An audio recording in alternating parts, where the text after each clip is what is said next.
ભાઈઓની વાત છે જે ભાન આપણો હોય આપણો હોય આ તમે નાનકડી વાત કહું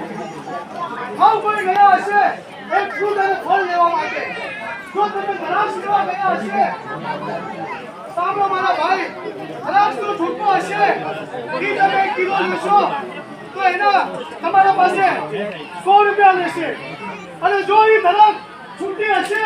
તો એ તમને 1 કિલો 20 રૂપિયા મળશે કારણ કે ભાઈઓનો મેળ રાખજો ભાઈઓનો છૂટકો રાખજો જો ધરાશનો છૂટકો હતો એ માટેનો ભાવ વધારે હતો અને જ્યારે છૂટી પડી ધરાશ ત્યારે એનો ભાવ ઓછો થયો ભાઈઓનો છૂટકો રાખો ભાઈઓ સાથે પ્રેમ રાખો